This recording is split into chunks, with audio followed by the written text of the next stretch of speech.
que fuerzas ya no habrá. Sí, Señor, amén.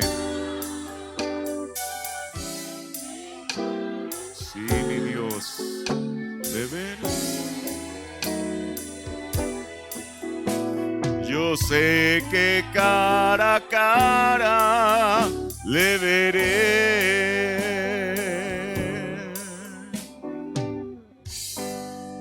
Amantísimo Padre Celestial, en esta tarde, Señor Jesús, eso es lo que sustenta nuestra fe, Señor. El que creemos, Padre, la promesa que algún día no solamente tú, Señor Jesús, aparecerás, sino que nosotros, aun cuando caigamos al polvo de la tierra antes de tu venida, Señor, veremos, Padre.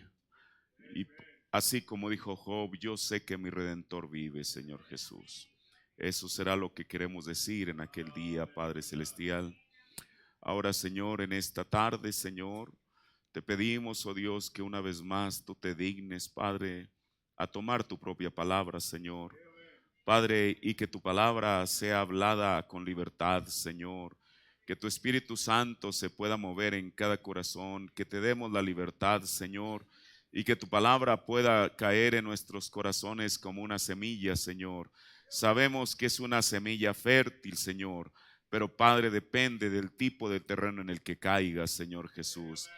Padre, nosotros queremos también, Señor Jesús, Padre, tener un terreno fértil en nuestro corazón, Señor, para aquella semilla genuina de tu palabra pueda fructificar en nosotros, Señor.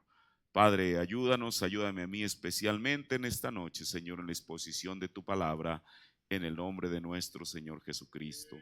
Amén. Dios bendiga a cada uno de ustedes, bienvenidos a la casa del Señor. Tomemos la escritura en el Evangelio según San Mateo, el capítulo 24, San Mateo 24, versos del 3 al 5. Son escrituras muy conocidas y en esta tarde yo quiero hablar un poco de ellas. San Mateo 24, 3 al 5. Y sentándose él, o sea Jesús, en el monte de las olivas, se llegaron a él los discípulos aparte diciendo, mire, aquellos le iban a preguntar, dinos, uno, ¿cuándo serán estas cosas? ¿Qué cosas? A lo que Jesús se había referido en el versículo 2, que decía que después de que ellos le mostraron el templo, que no quedaría piedra sobre piedra. Eso es a lo que ellos se refieren cuando dicen, le preguntan, dinos, ¿cuándo serán estas cosas? 2, ¿y qué señal habrá de tu venida? 3, y del fin del mundo. Y respondiendo Jesús les dijo, mirad que nadie os engañe, porque vendrán muchos en mi nombre diciendo, yo soy el Cristo, y a muchos engañarán. Amén. Tome su asiento. En esta noche quiero hablar un tema que le he titulado, la señal de advertencia de su inminente venida. Ahora, este es un tema muy apropiado para el día presente. El profeta de Dios predicó un sermón que le tituló la destellante luz roja de la señal de su venida. Y en este sermón él aborda varios temas. Si usted lo ha escuchado con detenimiento, él aborda la condición espiritual, moral, social, demográfica y hasta genética del mundo en general del tiempo presente. Pero hay una cita donde el profeta es más específico para de ahí fundamentar lo que voy a hablar en esta noche. Y lo voy a leer precisamente de la destellante luz roja de la señal de su venida, el párrafo 34. Ven, ellos le hicieron 3 preguntas, lo que acabamos de leer. Y él responde 3 preguntas. ¿Cuándo será el tiempo en que no quedará piedra sobre piedra? ¿Cuál es la señal de tu venida y qué del fin del mundo? Y yo creo que muchos de nosotros, hermanos, dice el profeta, erramos en tratar de aplicar todo esto a su venida.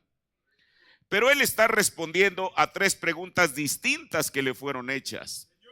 ¿Cuándo será el tiempo que no quedarán estas piedras una sobre otra? ¿Cuándo será esto? ¿Y cuál señal habrá de tu venida? ¿Y qué habrá en el fin del mundo? ¿Ven? 3 preguntas distintas. Y él comienza a responder una de cuando las piedras no quedarán una sobre otra. Luego, al terminar con esa pregunta, comienza con la señal de su venida y luego sigue con el fin del mundo. Ahora, este evento de Mateo 24 ocurrió un poco después del comienzo del ministerio de Jesús, aun cuando está registrado casi al final del Evangelio de Mateo. ¿Cómo sabemos eso? Bueno, porque un profeta lo ubica así. Juan, ¿me puedes traer por favor el que está en la cajita ahí, ¿cómo se llama? El láser. Está en la cajita morada. Ahora, mire, en esta noche, para poder entender esto, vamos a regresar 2 días, no 3 capítulos, 2 días antes de este evento, o sea, 2 días antes de Mateo 24. Mire, le pedí al hermano que me ayudara con esto para que lo podamos entender. 2 días. Aquí son 2 capítulos de Mateo 24 o 3 capítulos de Mateo 24 a Mateo 21. Comencemos con Mateo 24 del 1 al 17. Esto sucedió el domingo 30 de abril, que esta es la entrada de Jesús a Jerusalén. Y el profeta lo dice en el sermón La Semana 70 de Daniel, predicado el 8 de agosto del 61, párrafo 80. Bueno, voy a leerlo más bien. Mateo 21, verso 1 y 2. Mire, voy a poner un fundamento para lo que quiero hablar. Como se acercaron a Jerusalén y vinieron a Betfagé, al monte de las olivas, entonces Jesús envió 2 discípulos, diciendo: id a la aldea que está delante de vosotros y hallaréis una asna atada y un pollino con ella, desatadla y traédmelos. Ahora, esto es Mateo 21, solamente leí los primeros 2 versículos. El profeta de Dios coloca en esta fecha, ponga atención a lo que voy a leer, en la semana 70 de Daniel, en el párrafo 80, dice: entonces, ahora Jesús, el Mesías, cabalgó en la ciudad de Jerusalén triunfante, sobre el lomo de una mula blanca, el domingo de Ramos, 2 de abril del año 30 después de Cristo. Jesús entró en Jerusalén el domingo de Ramos, el año 30 después de Cristo. Entonces quiere decir que los 2, Mateo 21, del 1 en adelante, o al menos donde habla de la entrada triunfante de Jesús, fue el domingo 2 de abril del año 30 después de Cristo. Eso es lo que el profeta nos acaba de decir.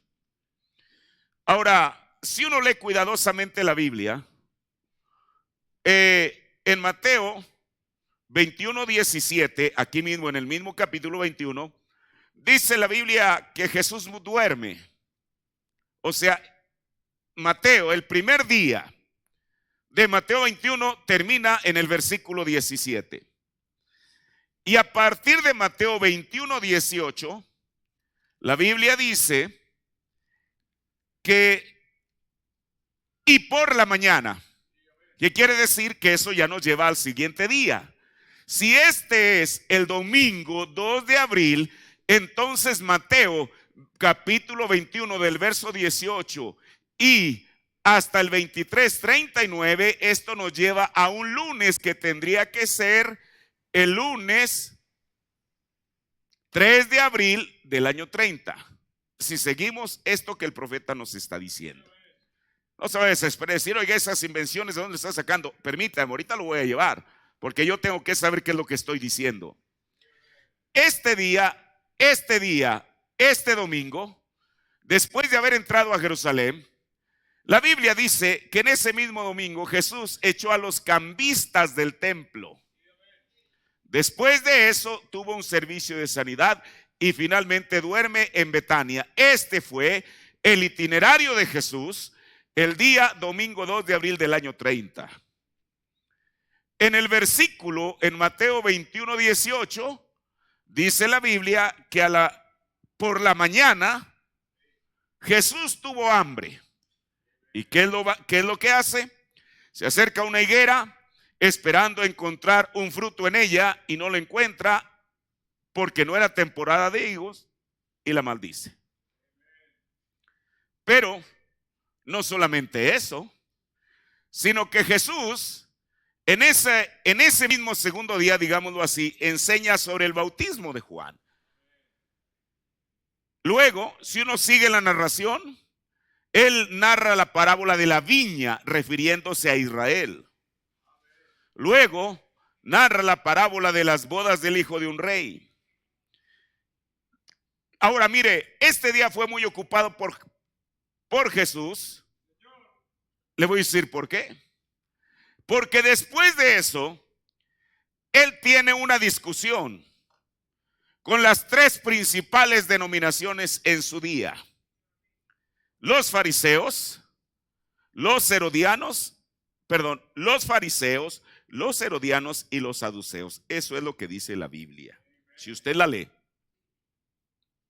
Y finalmente, él termina su actividad de ese día censurándoles a los fariseos. ¿Qué era lo que les censuró? Les censuró su hipocresía, porque ellos decían una cosa y hacían exactamente lo contrario. Mire, esa es la razón por la cual ellos no querían a Jesús, porque Jesús siempre, perdón por esta frase, les hablaba derecho y de frente. Él no se andaba por las ramas. Si les tenía que decir hipócritas, se los decía. Hermano, esa palabra les hería hasta el tuétano. Y ellos, por eso, mire, aquí en Mateo 24 encontramos a los discípulos, a los seguidores de Jesús, abordándolo para hacerles tres preguntas a Jesús. En el segundo día de actividades de Jesús, encontramos a los herodianos y a los saduceos yendo también a hacerle preguntas a Jesús. ¿Cuál era la diferencia y por qué Jesús reaccionó de manera distinta con sus seguidores que con esos religiosos? Porque él sabía el motivo, la intención que tenían detrás de ellos. Ellos no preguntaban para aprender, preguntaban para contender, para debatir. Y esa sería exactamente la misma actitud de Jesús para nosotros en esta noche. Si usted va a preguntar algo, Dios sabe cuál es el motivo que lo hace. Ahora, eso es el segundo día. El tercer día, que es el martes 4 de abril, comienza con Mateo 24. Usted dice, ¿y cómo sabe eso? Bueno, porque el profeta lo dijo. Espero que haya alguien aquí que le crea al profeta. En el sexto sello, párrafo 148 al 150, dice el profeta de Dios: estos tres versículos, o sea, los versículos de Mateo 24, los primeros, ocurrieron un día martes en la tarde, 4 de abril del año 30 después de Cristo. Aquí está, martes 4 de abril del año 30 después de Cristo. Por eso yo puse en medio esto, porque aquí al terminar Jesús duerme en Betania. Y si esto fue un lunes, esto fue un domingo, el siguiente día tendría que haber sido el lunes. Y el profeta nos dice que Mateo 24 es el martes 4 de abril del año 30 después de Cristo, año 30 después de Cristo. Le sigo repitiendo. Estos versículos realmente ocurrieron un día martes en la tarde, el 4 de abril del año 30 después de Cristo. Y los versículos 1 y 2 de Mateo 24 tomaron lugar en la tarde del 4 de abril del año 30 después de Cristo. Y el tercer versículo tomó lugar en la noche del mismo día martes. O sea, enfoquémonos en esto. Mateo 24:2, ¿qué dice Mateo 24:2? Y respondiendo, ¿veis todo esto? De cierto os digo que no será dejada aquí piedra sobre piedra que no sea destruida. O sea, ellos pasaron junto al templo el martes 4 de abril del año 30 por la tarde. Es lo que el profeta nos está diciendo.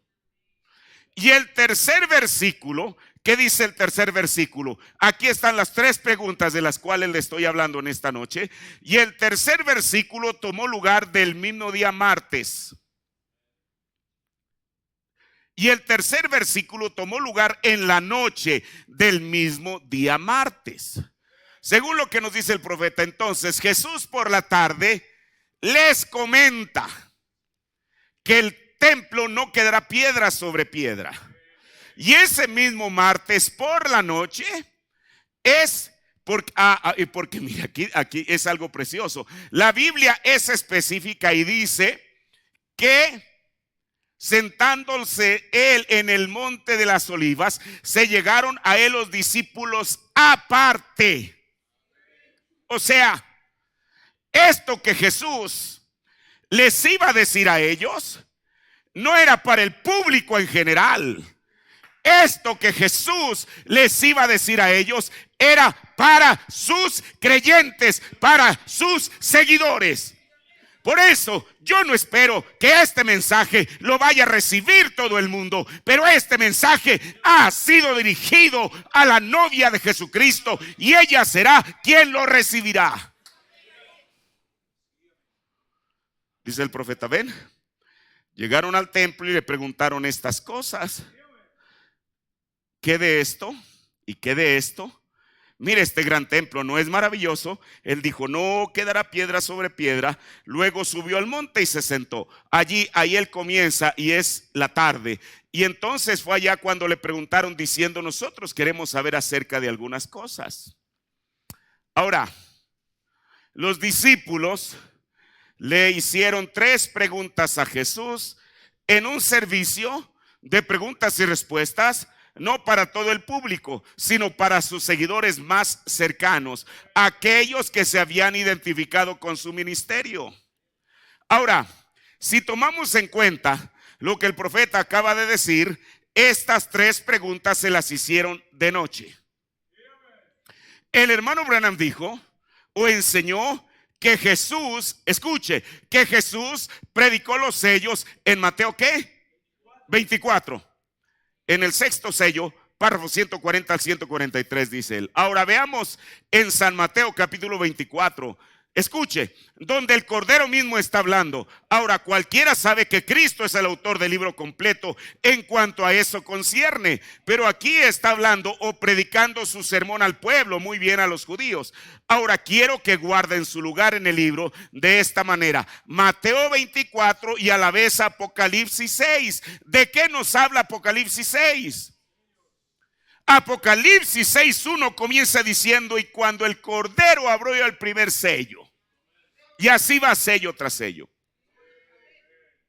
De esta manera, y lo compararemos algo aquí por un momento. Ahora, miren esto bien y podrán descubrir cómo es. Vean, lo que el Cordero está mostrando aquí exactamente en símbolos, lo que habló acá en palabra, quedando así comprobado que es correcto. Ahora, eso es todo. Aquí está, aquí uno está hablando al respecto y acá en el otro es donde aconteció. Ven, en la vindicación perfecta. O sea, lo que Jesús está hablando en Mateo 24 es lo que en Apocalipsis 6 del 1 en adelante se está cumpliendo.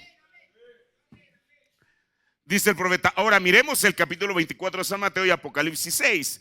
Ahora en el 7º sello, párrafo 392 dice, notaron cuando los judíos le hicieron esa pregunta, sabiendo, cuando comparamos aquí las escrituras de Mateo 24 con los sellos. Entonces estas ya son palabras del profeta. Entonces, si aquí esto es por la noche, entonces Jesús debió de haber predicado los sellos de noche. Así como hemos dicho, así como él predicó las 7 edades de la iglesia de noche, Jesús se iba a hablar de un evento, porque recuerde, las 7 edades de la iglesia es la historia de la iglesia, pero los 7 sellos es la obra del anticristo de Satanás a través de esas 7 edades de la iglesia. Esto ya lo hemos hablado. Ahora, pero recuerde, en Mateo, en el Evangelio de San Mateo, el profeta dice que era el Cordero hablando. ¿Quién es el Cordero? Jesús. En Apocalipsis es el mismo cordero mostrando el símbolo. Pero en el mensaje es el Cordero Jesucristo revelando el símbolo. Entonces Mateo, Apocalipsis y el mensaje es la misma persona, Jesucristo el Cordero. Ahora, estudiemos muy brevemente estas tres preguntas. La primera, ¿cuándo sería destruido el templo? Jesús les contestó, no voy a entrar por causa del tiempo, le voy a dar las escrituras. Jesús les contestó esa pregunta en Mateo 24 del 15 al 21. Y eso se cumplió en el año 70 después de Cristo. En el primer sello, párrafo 3:36, dice el profeta: quiero hacerles una pregunta. Después de que Cristo fue quitado de la tierra, al fin de los 3 años y medio de su ministerio, ¿qué fue lo que destruyó el templo? ¿Quién destruyó el templo? Roma. Cierto, Constantino dice, no, perdónenme, fue Tito el general romano. Él destruyó el príncipe. Entonces, ¿quién destruyó el templo? Tito. ¿Cuándo? El profeta dice en el sermón sus infalibles palabras de promesa, predicado el 20 de enero del 64, párrafo 30. Eso sucedió en el año 70 después de Cristo, cuando el gran soldado romano o gran ejército, Tito y su grupo entraron allí. Ese gran general de Roma y sitió los muros tal como Jesús lo había predicho. Y cuando veáis a Jerusalén rodeada de ejércitos, entonces el que esté en el campo no regrese a la ciudad. Ahora mire, si Jesús profetizó de la destrucción del templo en el año 30 después de Cristo, y entre el año 30 y el año 70 pasaron 40 años exactos, y 40 es número de juicio. Por eso, hermano, la Biblia y el mensaje corren en continuidad. Ahora, mire, aquellos creyentes genuinos sabían que aunque la profecía tardara en su cumplimiento, al final hablaría. Y en una generación, usted sabe, en 40 años suceden muchas cosas. Pero no solamente suceden muchas cosas, en una generación muchas personas mueren. Quizá no todos los que escucharon a Jesús, los que lo escucharon en Mateo 24, quizá no todos los que escucharon a Jesús en Mateo 24 emitir esta profecía vivieron para ver el tiempo de su cumplimiento. Pero la siguiente generación la creyó en los mismos términos que le habló Jesús. ¿Qué nos enseña esto? Escuche, esto es importante, hermano. Que ningún ministro, ninguna persona tiene el derecho de quitarle o agregarle al mensaje, ni tiene el derecho de quitarle el efecto. Eso es lo que el profeta dijo en la acusación. Yo acuso a esta generación de ministros. ¿Por qué? Porque le han quitado el efecto a la palabra de Dios. El mensaje tiene que ser dicho, predicado como fue traído. Piense usted 40 años. Jesús lo habla en el año 30. En el año 70 se cumple. Muchos de los que escucharon aquí en estos 40 años se murieron. Eso es natural, la vida nos enseña eso. ¿No? Pero escuche, usted dice, ¿y cómo prueba parte de eso? Jacobo, ¿qué nos dice la Biblia? Que él murió en el libro de los Hechos, que lo mandó matar Herodes. Bueno, espero que alguien haya leído la Biblia. Entonces al menos él ya no estaba en el año 70. Y así puede uno hablar uno y otro que ya no estaban en el año 70. Pero aquí está lo importante, hermano.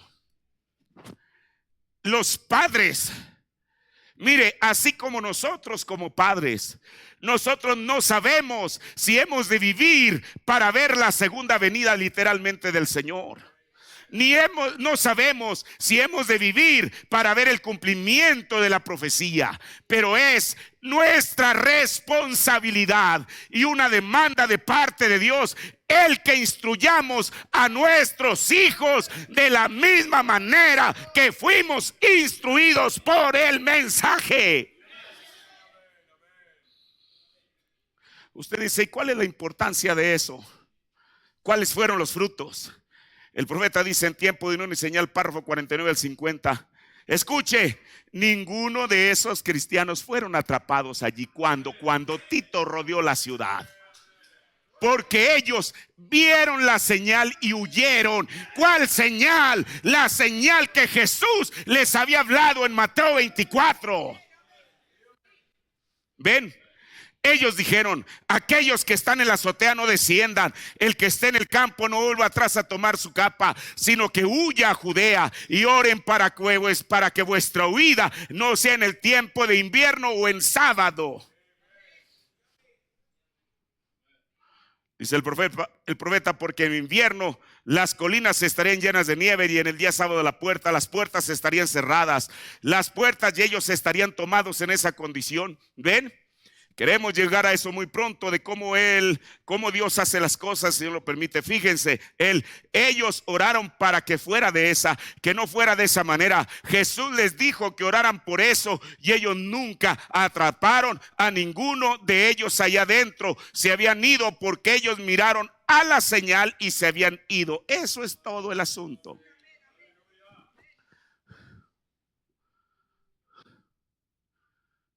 Por eso. Pero ¿qué tal si los hijos hubieran querido interpretar a lo que sus padres les habían dicho?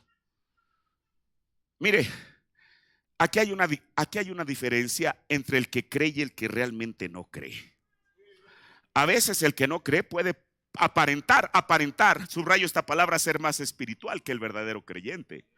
El profeta nos dice que cuando los judíos en general que habían rechazado a Jesús vieron a Tito, ¿qué dijeron?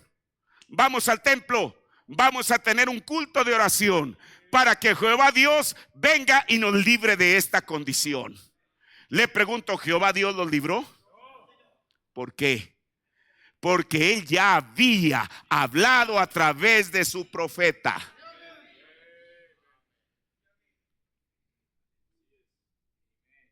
Como decíamos la otra vez, Jesús no era el profeta de Dios, Jesús era el Dios profeta.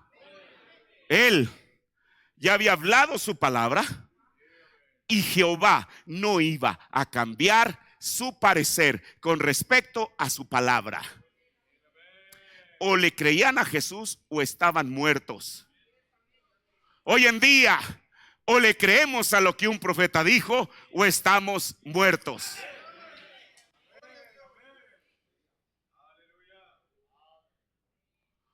Ahora, la segunda pregunta que le hicieron a Jesús: ¿qué señal habrá de la segunda venida de Cristo? Mire, hay muchas señales de su venida, eso lo entendemos, la Biblia habla de muchas de ellas, pero el profeta se enfoca solo en una. Voy a tomar aquí del sermón, la destellante luz roja de la señal de su venida, párrafo 36. Pero ahora se le hizo esta pregunta a nuestro Señor Jesús y Él les dio la señal de su venida. E inmediatamente les dijo: los cielos y la tierra pasarán, pero mi palabra no pasará.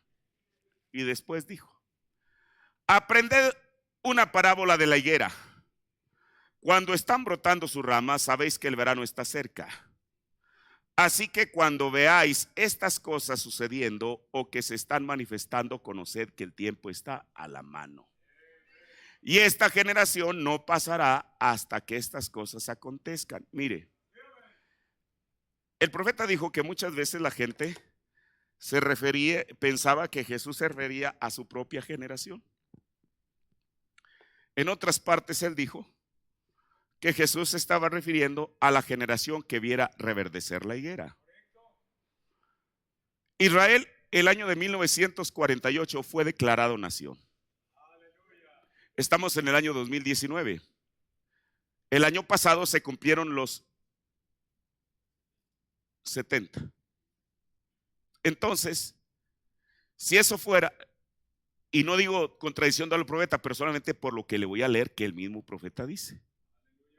Entonces nosotros ya estamos avanzados 31 años más de aquella generación. Pero mire, aquí está lo que el profeta dice. ¿Cuál generación? La generación que viere la apostasía de la cual hablaremos esta noche. Mire, nunca en la historia de este mensaje comenzó una apostasía como la que inició en el año 2009, cuando muchos, incluso ministros, que decían que tenían 30 años predicando el mensaje, mostraron sus colores y al final resultaron diciendo que ellos no entendían el mensaje, que no estaban a la altura del mensaje, y en pocas palabras que William Branham era un profeta falso. ¿Qué es eso? Apostasía. ¿Qué es apostatar? Negar la fe original. Escuche, no una nueva fe, la fe original. Entonces, según lo que el profeta dice, la generación, o que ellos le están preguntando a él, ¿qué será qué será la señal? ¿O qué señal habrá de la segunda venida de Cristo? El profeta nos remite a la generación que vea esto, o sea, la generación que no pasará. ¿Cuál generación? La generación que viere la apostasía. Permítame decirle, a nosotros en esta noche ya no nos van a contar. Nosotros hemos o estamos siendo testigos de la apostasía que hay. Y yo no me refiero aquí a las iglesias nominales, me estoy refiriendo dentro del mismo mensaje, cuando la gente ha comenzado a negar la fe. No su propia fe, la fe que recibimos al principio, la fe del mensaje que nos fue traída. Y la tercera pregunta es, ¿qué señal habrá del fin del mundo? El profeta dice en el sexto sello, párrafo 140 al 143. Les estaba dando respuesta a sus tres preguntas. ¿Cuándo serán estas cosas? ¿Qué señal habrá de tu venida? ¿Y qué señal habrá del fin del mundo? Escuche. Y allí, el sexto, se habla refiriendo al sexto sello, y allí el sexto fue el fin del mundo, o sea, el sexto sello. Escuche. Todos sabemos que el sexto sello sabemos que comienza con la gran tribulación. Pero mire, aquí está lo que el profeta dijo. Y durante el tiempo del séptimo ángel. Oiga, pero entonces el séptimo ángel, ¿qué tiene que ver con el sexto sello? Escuche lo que dijo el profeta. Y durante el tiempo del séptimo ángel alzó las manos y juró por el que vive por los siglos de los siglos que el tiempo no será más. Entonces la señal del fin del mundo será el séptimo ángel levantando ambas manos y jurando que el tiempo no será más. Hermano, y más le vale que le crea a un profeta.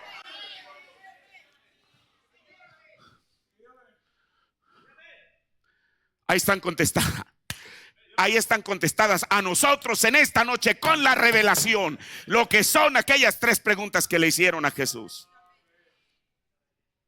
Ahora, el sexto sello al que el profeta se refiere, desde luego que Jesús lo predica en Mateo 24 del 29 al 31. Eso es lo que el profeta nos enseñó.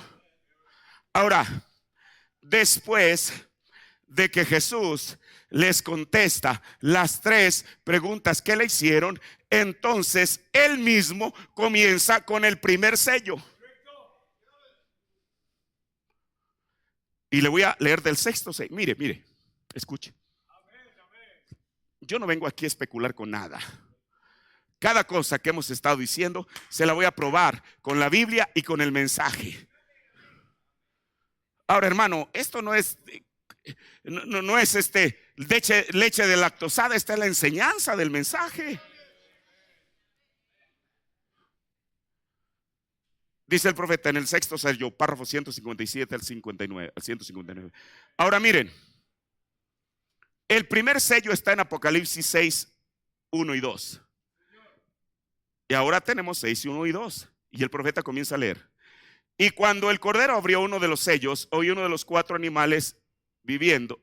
Perdón, voy a volver a leer. Ahora, el primer sello está en Apocalipsis 6 del 1 y 2. Ahora leamos Apocalipsis 6 del 1 y 2. Y vi cuando el Cordero abrió uno de los sellos y oí a uno de los 4 seres vivientes decir como una voz de trueno: ven y mira. Y miré, y aquí un caballo blanco, y el que lo montaba tenía un arco, y le fue dado una corona, y salió venciendo y para vencer. Dice el profeta. ¿Quién hallamos que fue esta persona? El anticristo. Y ahora él nos va a llevar al sello, al primer sello del que Jesús habló. Dice, ahora leamos en Mateo 24, 4 y 5. Respondiendo Jesús les dijo: mirad, que nadie os engañe, porque vendrán muchos en mi nombre, diciendo, yo soy el Cristo, y que a muchos engañarán. Dice el profeta, ¿lo pueden ver? Anticristo. Ahí está el sello, ven. Aquí lo habló y luego acá abrió un sello y ahí estaba él perfectamente. Ahora, uno podría pensar que el primer sello o que el jinete del caballo blanco es cosa del pasado. Permítame decirle lo siguiente. El jinete del caballo amarillo pálido. Usted dice, ¿por qué dice pálido? Porque así dice la Biblia que leía el profeta. Ni siquiera dice amarillo, dice pálido. El jinete del caballo amarillo pálido, que está cabalgando presentemente y tiene por nombre muerte, es una combinación. ¿Usted ha leído eso en los sellos de casualidad? Que el amarillo es una mezcla de blanco, rojo y negro. Hoy en día, ningún creyente del mensaje tiene duda que el jinete que está cabalgando en esta noche es el jinete del caballo amarillo pálido, cuyo nombre es muerte, y el infierno le sigue. ¿Qué clase de muerte? Muerte espiritual. Ahora, entonces, en el primer sello de Mateo 24, 5, Jesús previene a aquella primera edad de la iglesia de ser engañados. ¿Qué es prevenir? Es advertir. A veces cuando una persona le dice a otra, oye, no hagas eso, o si haces eso, y la persona le importa un comino lo que alguien le diga y va y lo hace con sus respectivas consecuencias, la gente le dice, ¿ya ves que te lo advertí? ¿Es verdad? Jesús, aquí en Mateo 24, él le está advirtiendo a aquella edad. Miren, que nadie los engañe, porque van a venir muchos diciendo, yo soy el ungido. Y la cosa más terrible es que van a llevar muchos discípulos tras de sí. ¿Qué no dice la Biblia eso? Y a muchos ¿qué? Engañarán. Ahora, ese es Jesús advirtiéndole a la primera edad. Pero a la última edad, Jesús no se dirige o no presenta esto como una prevención, sino como una profecía. Mateo 24, 24. Porque se levantarán falsos cristos. Mire, el profeta ya nos dijo de sobra que no son falsos Jesuses. Si una persona viene diciendo que es Jesús, hermano, pues mostró lo falso antes de que la gente lo descubra. Porque se levantarán falsos cristos y falsos profetas. Esta es la escritura favorita de los denominacionales para no creer el mensaje.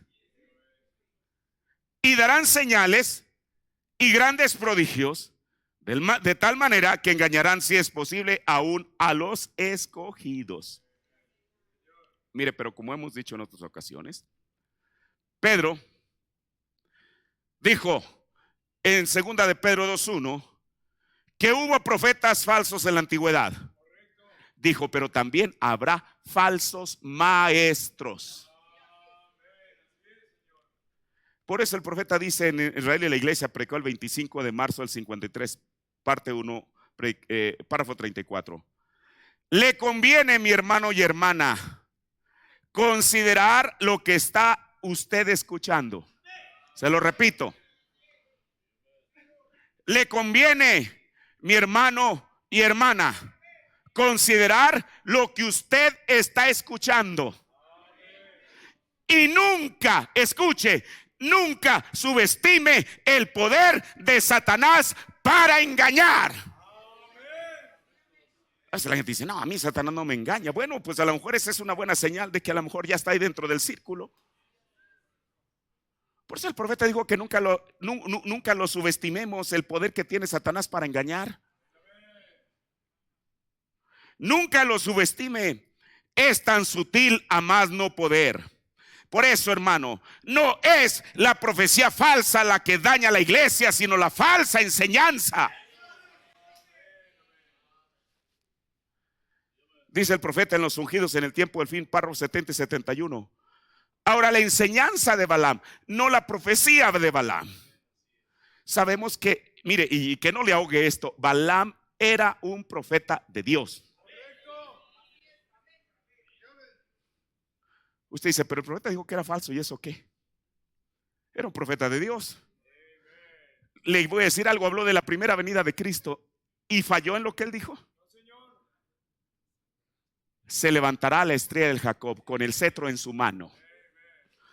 Él habló que en el nacimiento del Mesías habría una estrella como señal, pero también que ese Mesías iba a ser un rey porque traía un cetro en su mano. Por eso los magos de Oriente no se equivocaron, porque el profeta dice que ellos habían leído esa profecía y llegaron preguntando, ¿dónde está? No el profeta, no dónde está cualquier otro, ¿dónde está el rey? Porque la profecía identificaba a Jesús como un rey con el cetro en su mano. ¿Quién dijo eso? Balaam. Y mire, como dijo el profeta de Dios, la profecía de Balaam no dañó al pueblo de Israel. Pero cuando él vio que eso no funcionó, dijo, ahora comencemos con una enseñanza falsa, diciéndole a los moabitas, sus primos, todos somos hermanos, adoremos juntos, somos uno. Y dice la Biblia, Pablo dice 22,000, y creo de este número dice 23,000. Cada uno de ellos dicen que en un solo día cayeron 22 o 23, según la parte de la Biblia que usted lea. ¿Por qué? No porque un falso profeta los engañó, sino porque un falso maestro lo hizo. Por eso el Señor no le pierde la pista a eso, y en Apocalipsis dice, mas tienes allí, tú tienes entre ustedes mismos aquellos que tienen no la profecía de Balaam, sino la doctrina de Balaam.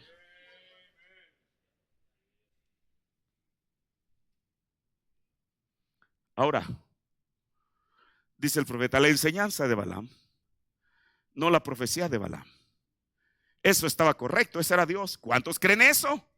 La profecía de Balaam estaba exactamente bien porque él no podía hablar ninguna otra cosa. La unción no hablaría ninguna otra cosa y Dios la vindicó al probar que era la verdad. Pero fue la enseñanza de Balaam. Dice el profeta, ahora comparen eso con Mateo 24:24. Ungidos, pero su enseñanza es falsa. Mire, yo espero que a estas alturas abramos bien nuestro sentido espiritual para saber lo que el profeta dijo. Ungidos, pero su enseñanza es falsa. A veces la gente disloca y no entiende los ungidos de los últimos días y piensa que un ungido de los últimos días es un tipo hipócrita. No. Un ungido del tiempo del fin es aquel que tiene una unción correcta, pero una enseñanza falsa.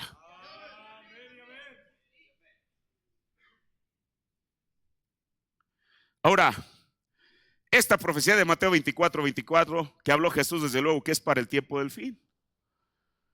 Y la denominación, bueno, al fin ciegos, la denominación disloca esta escritura al declarar que los escogidos podrían ser engañados. El profeta dice, habla esta roca, predica el 12 de junio del 60, párrafo 50. Jesús dijo, serían tan semejantes que engañarían a los escogidos si fuere posible. Pero ellos, no es posible engañar a los escogidos. Ahora, ¿por qué no es posible? ¿Por qué no es posible? ¿Porque son eruditos, inteligentes, conocedores de la Biblia y del mensaje? ¿Por qué no es posible engañar a los escogidos? Porque ellos fueron elegidos antes de la fundación del mundo. Hermano, a veces el ministro dice, ay, no vayan a escuchar a aquel predicador, los va a engañar. Hermano, si van a ser engañados, van a ser engañados aun si nunca salen de su casa.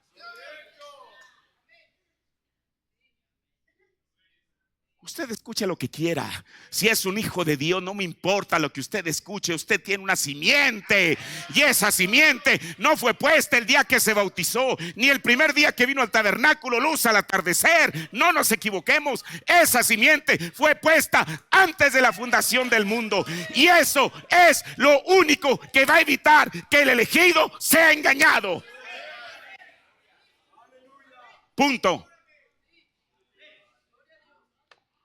Pero ellos, no es posible engañar a los escogidos, porque ellos fueron elegidos antes de la fundación del mundo. Sus nombres están puestos en el libro de la vida del Cordero. Hermano, esa es la mejor garantía, no hay otra. Ahora mire, hay distintas maneras de engañar, desde luego. El profeta usó solo una vez una palabra muy específica cuando él cita Mateo 24. En vez de decir de tal manera que engañarán, si es posible, a uno de los escogidos, él dijo de tal manera que embaucarán, si es posible, a uno de los escogidos. Se lo voy a leer el sermón Las señales de su venida, predicado el 7 de abril del 62, párrafo 57. Jesús dijo, tened cuidado de ellos, y ellos embaucarán o engañarán a los elegidos si fuere posible. ¿Ven? Ellos subirán allí y reclamarán todo lo demás, pero ellos sencillamente no. Cuando ellos empiecen a apartar de esa palabra, ustedes también apártense de ellos, quédense con la palabra. ¿Quién dijo esto? ¿Francisco Lin? Esto lo dijo un profeta. Ahora, ¿qué es embaucar? Embaucar es, claro, que es engañar a una persona, pero ¿cómo? Embaucar es engañar a una persona aprovechándose de dos cosas: de su falta de experiencia o de su ingenuidad. ¿Cómo se puede embaucar a una persona? Aprovechándose de su falta de experiencia o de su ingenuidad. Como decíamos la otra vez citando a Jesús, él dijo, el contexto es, dijo, cuidaos de los lobos, porque vienen a vosotros, ¿qué? Vestidos con piel de oveja, pero son lobos rapaces. Y luego él, para prevenirnos de esto, ¿quién dijo eso, hermano? Jesús. ¿Qué dijo? Sed sencillos como paloma y astutos como ¿qué? Serpientes. Esto es lo que nosotros tenemos que hacer. Ser sencillos, efectivamente, no ser arrogantes, hermano, yo conozco el mensaje, no. Pero también, para que usted por ingenuo no sea atrapado, tiene que ser astuto, como serpiente. Ahora, son palabras de Jesús, ¿no? Ahora,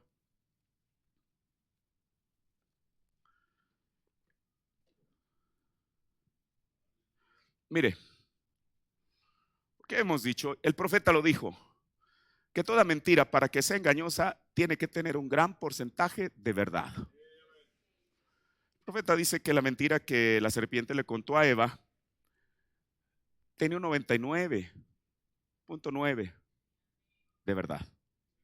Con que Dios os ha dicho, hermano. Y él no tomó la teoría de la relatividad de Einstein ni cualquier otra de cosas filosóficas. Tomó la palabra. Con que Dios te ha dicho, Eva podría decir amén. Sí, eso es exactamente lo que el Señor dijo. ¿Dónde estuvo el problema? Pero, hermano, yo creo que lo que el profeta de Dios habló hoy en día debe ser suficiente para nosotros. Y no que yo le diga, pero, ¿qué? Entonces el profeta, ¿qué le faltó? Dígame para que yo le ponga ahí un agregado. ¿Qué le faltó a la Biblia para que yo diga, sí, la Biblia dice esto, pero el mensaje dice esto, pero ¿qué le faltó? Y si eso fuera, ¿qué hombre está facultado para decir pero?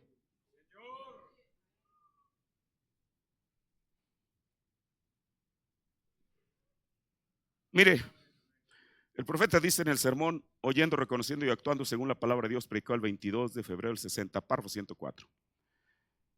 Pero vigilen a este individuo que se cree, él continuará con el mensaje por un tiempo. Escuche, él continuará con el mensaje por un tiempo, pero simplemente no quiere verse involucrado en él. Ja.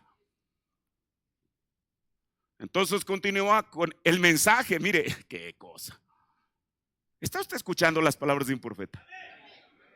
Él continuará con el mensaje por un tiempo, pero simplemente no quiere involucrarse en él. ¿Ven esos espíritus? Y aquí el profeta nos remite otra vez a Mateo 24:24.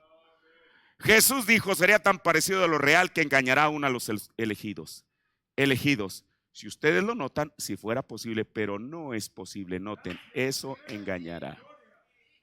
Ahora, yo cuando leí esta parte dije, ¿qué quiere decir el profeta cuando él dice que no quieren verse muy involucrados en el mensaje?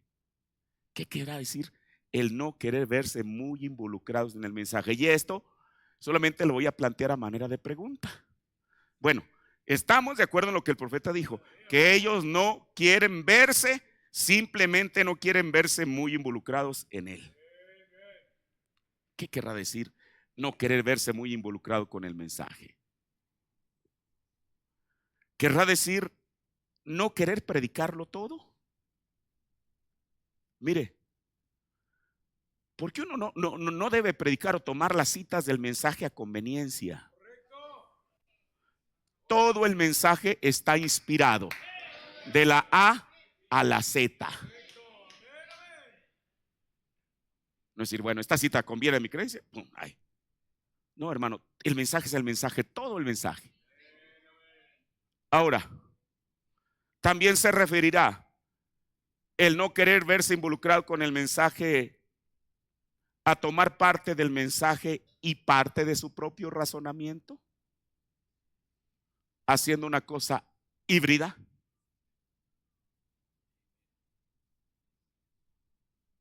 De eso hay mucho también, quiero decirle. Y sabe una cosa, y esto no es culpa del mensaje, es culpa del ministro. Y a veces es parte de la personalidad misma del ministro, que quiere hacer creer a sus oyentes que él tiene más revelación que la que tuvo un profeta. Yo los he visto. Mira, un individuo caído en desgracia una vez dijo, yo digo, bueno, ¿para qué el hombre tiene que meterse en esos zapatos? Lo que el ángel del Señor no le reveló al profeta, y eso hace reciente, lo que el ángel del Señor no le reveló al profeta cuando estaba predicando los sellos, el ángel vino y me lo reveló a mí. Oiga, ¿y eso? Bueno, yo digo, ¿y para qué tiene que llegar tan lejos el hombre? que el mensaje que Dios envió, tan maravilloso, santo y precioso, no le es suficiente. Entonces, ¿para qué?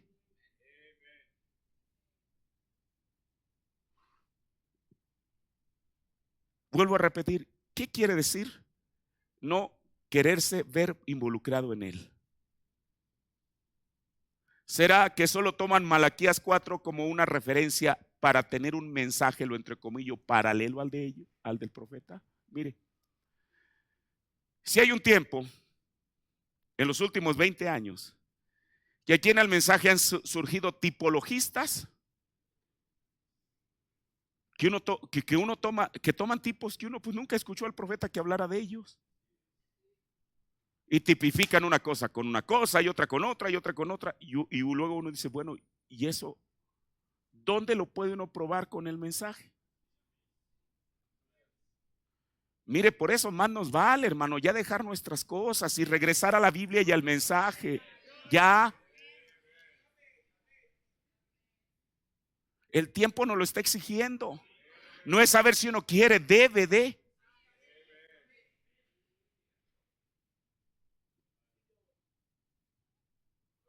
Por eso ha llegado el momento en que, como dijo el mensajero, lo que América necesita es una voz del profeta de Dios. Lo que el mundo necesita es una voz del profeta de Dios. Lo que México necesita es una voz del profeta de Dios.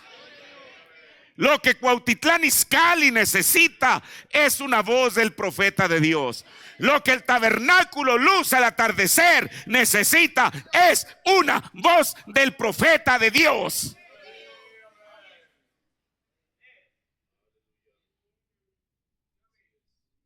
Y no porque apenas que digamos, hermano, ¿qué cosa acaba de descubrir? A partir del próximo viernes escucharemos la voz del profeta de Dios. Tenemos años escuchándola, por si usted no se ha dado cuenta. Y voy a decir esto con respeto. Si hay alguien que podría alardear de ser un tape boy, ¿sabe lo que es esto? Un muchacho de la cinta somos nosotros. Somos nosotros. Tenemos casi 20 años escuchando al profeta de Dios. O bueno, que alguien me desmienta, por favor, aquí y arriba alguien desmiéntame. Pero hemos llegado a eso, hermano, en el cual lo que necesitamos es la voz de un profeta de Dios. O sea, repetir lo que un profeta ya dijo. Porque él dijo, usted diga lo que dice la cinta. Usted diga lo que dice la cinta. Y yo soy responsable. Por eso en esta noche, todas las cintas o las citas que hemos estado hablando son las citas, no mis citas. Son las de un profeta de Dios. Como le decía la vez pasada, hay gente que confunde lo que es un lector del mensaje a repetir lo que dice el mensaje. Un lector es aquel que toma apunte. Buenos días, hermano Nebel, y al final Dios los guarde en su santo amor hasta que nos encontremos. Y está bien, mire, y yo no me escandalizo por eso. Yo prefiero que alguien sea un lector del mensaje y no que se pare a decir tanta barbaridad. Mejor que lo lea con puntos y comas. Yo tengo respeto por eso. ¿Por qué? Porque es el mensaje de Dios.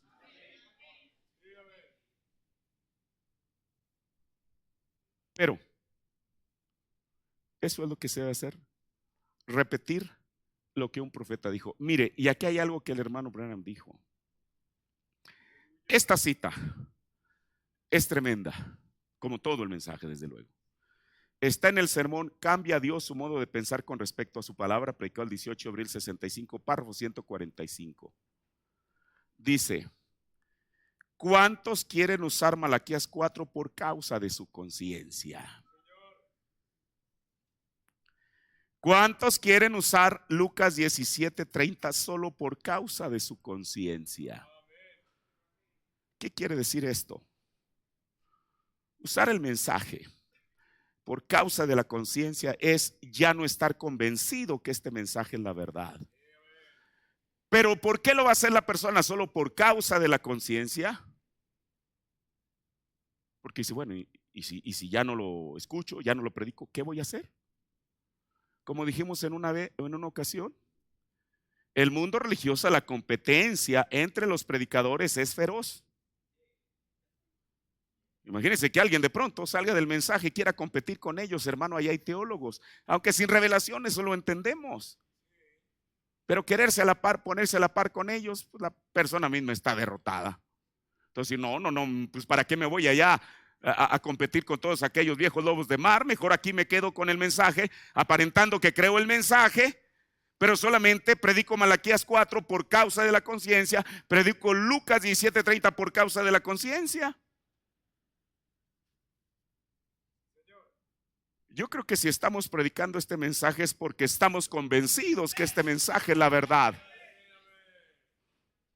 Y porque a través de los vendavales, de los huracanes y todo lo que haya venido al mensaje, aquí estamos todavía.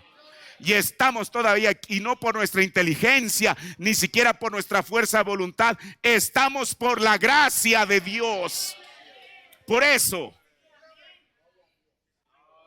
han venido muchos vientos, han venido muchas cosas distintas. ¿Y qué es lo que nos sostiene? Solamente su gracia, hermano.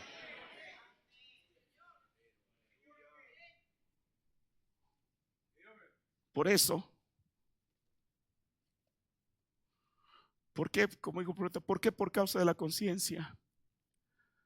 Por decirle a su conciencia que cree un mensaje que en realidad en su corazón ya no cree. No lo he visto a lo largo del camino.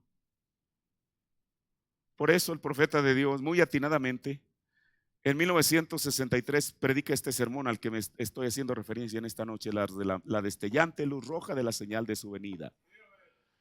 ¿Qué es lo que dice el profeta ahí? Usted sabe, él habla del tren, que antes de que el tren venga se enciende una luz roja. La gente pudiera ver, el tren, no está. Pero una luz roja está anunciando que el tren se está aproximando a la estación. Bueno, para los que alguna vez supieron qué es el tren. Permítame decirle, yo creo que cuando el profeta habló de ese sermón, la destellante luz roja, es que la luz roja estaba comenzando a destellar para decirnos que la venida de Cristo está cerca. Hermano, si estamos 56 años más acá de cuando él habló estas cosas, ¿qué quiere decir? Que estamos 56 años más cerca de la venida de Cristo. La luz ha destellado. Por eso, ojalá y estas palabras del profeta Dios caigan en nuestro corazón. Y no que perdamos el tiempo discutiendo el uno con el otro a ver si es en Jerusalén o en Samaria donde se debe adorar. ¿Sabe una cosa? Una persona contenciosa, aun cuando le asista la razón, está contenciosa, está destinada a aparecer en el desierto. Bueno, si usted me niega eso, tendría que negar lo que el profeta dijo en el sermón volviéndose al norte. ¿Para qué vamos a ser contenciosos? Si usted cree el mensaje, créalo, vívalo, dé su vida por él. Eso es lo que se le enseñó a esta iglesia durante estos años, a creer el mensaje. Yo como ministro nunca les he fomentado incredulidad ni a la Biblia ni al mensaje. La Biblia es la verdad y el mensaje, por cuanto es la Biblia revelada, es la verdad.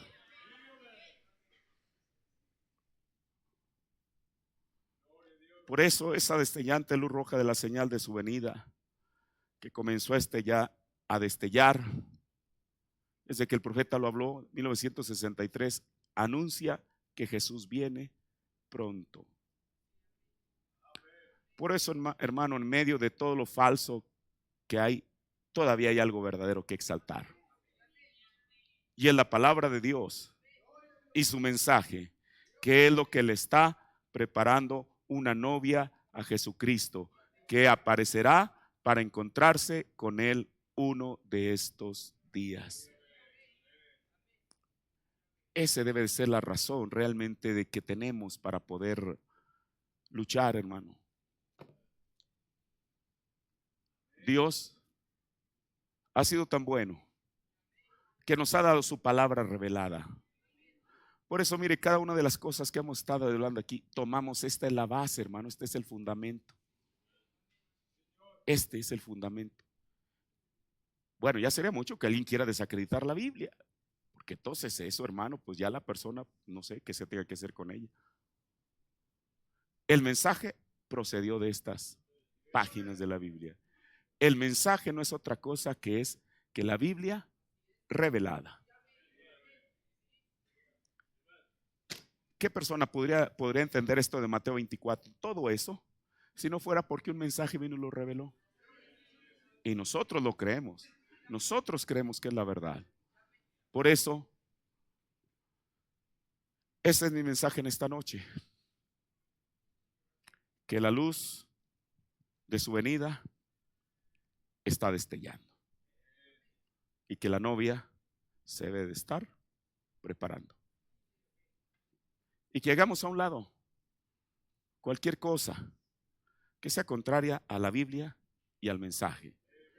Bueno, espero que usted no me lo vaya a tomar como un mal consejo. ¿O qué quiere que le diga? Bueno, ¿o estoy equivocado? ¿Que le hagamos caso a la Biblia y al mensaje? Claro que no. Esa es la verdad de Dios. Y eso es lo que nos sostiene. Por eso, hermano, esto es lo que el Señor quiere. Que su novia esté preparada. Y ciertamente hay muchas voces en el mundo. El profeta ya nos lo advirtió en la voz de Dios en estos últimos días. La voz de la televisión, la voz de la política, la voz de la religión. Pero solamente hay una voz, que es la voz verdadera. Porque estamos viviendo en la voz del séptimo ángel. Así que póngase de pie. Dios permita que esta palabra se quede en nuestros corazones. Padre, en el nombre de nuestro Señor Jesucristo, te agradezco, Señor, por tu palabra en esta noche, Señor Jesús. Esta palabra, Padre Celestial, que tú has enviado, Señor, porque después de todo no es mi palabra, Señor, es tu palabra, Padre. Esta es la palabra, Señor Jesús, tu palabra y tu mensaje es con lo que tú estás alimentando y vistiendo a la novia, Señor. Y hay una novia, Padre Celestial. Ahora, Señor, solamente te pedimos, Padre, como dice ese canto, Señor Jesús, Padre, permite que no falte yo, es mi oración. Y como dice ese precioso corito, soy de Él, es mi gozo el decir que soy de Él. Padre, ayúdanos a todos, Señor Jesús, como iglesia, Padre, a todos, Señor. Padre Celestial, a creer o oír como dijo tu siervo, oír, reconocer y poner por obra tu palabra, Señor. Esos son los tres pasos principales. Oír porque la fe viene por el oír. Reconocer por la representación que tú has dado a nuestro corazón, Señor. Esa simiente que dijo tu siervo, ella solamente va a reconocer tu palabra, Señor. Por eso, Padre, eso queda, cualquier reclamo de que seamos muy hábiles, Señor Jesús, para poder entender las cosas, eso no es, Señor. Pero es esa simiente que tú has colocado en cada corazón la que reconoce solo tu palabra, Señor. Padre bendito, te ruego, Señor Jesús, Padre, que no solamente la escuchemos, la reconozcamos, sino que la podamos poner por obra, Señor. Porque eso es, Señor, al final lo que cuenta, Señor Jesús. Bendice a tu pueblo, Señor. Bendice a tus hijos, Padre. Bendícenos a todos en esta noche, Señor. Y que tu palabra, pueda, Señor Jesús, quedarse en nuestros corazones, Señor, que tú las reveles a nuestras vidas, Señor Jesús. Gracias, mi Dios, en el nombre del Señor Jesucristo. Amén. Dios les bendiga.